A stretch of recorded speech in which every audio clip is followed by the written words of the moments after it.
सुन रहे हैं संदीप कौआ के मधुर आवाज में। आप सुन रहे हैं लक्ष्मी म्यूजिक की धमाकेदार प्रस्तुति।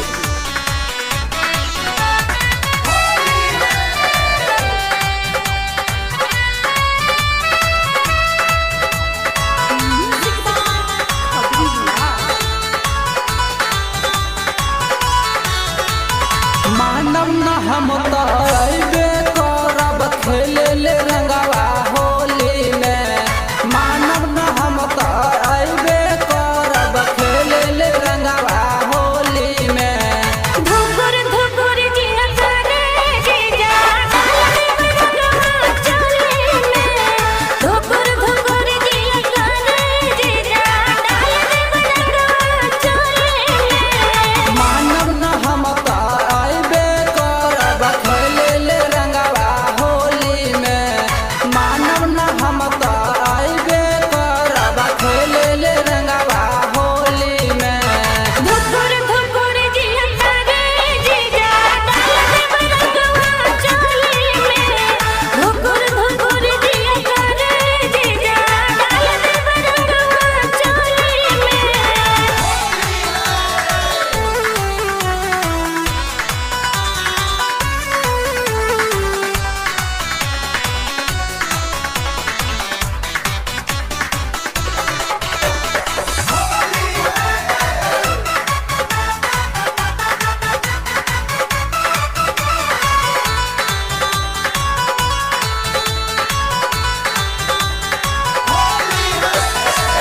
गिरहिटी के रंगवा साली होला न सहूर हो।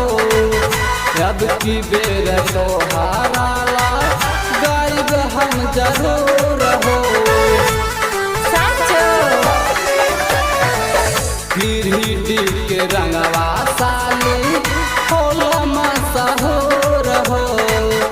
अब की बेर तोहारा ला गायब हम जरूर हो। माई न बोली भौजाई न बोली ना भाई के बोली में। माई न बोली भौजाई न बोली ना माई के बोली में। धुकुर धुकुर जिया करे जीजा डाले रंगवा चोली में। धुकुर धुकुर जिया करे जीजा डाले रंगवा चोली में। सब छिनाने वाला का जीजा।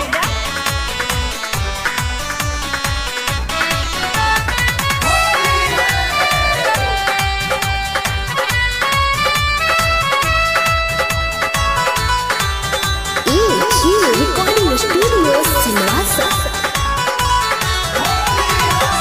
जी जाय साली के तो है त्योहार हो।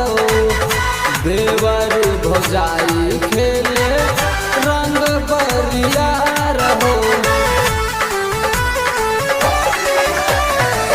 जी जाय साली के तो है त्योहार हो। देवर भौजाई खेले रंग बरियार हो। रंग ले आई अबीर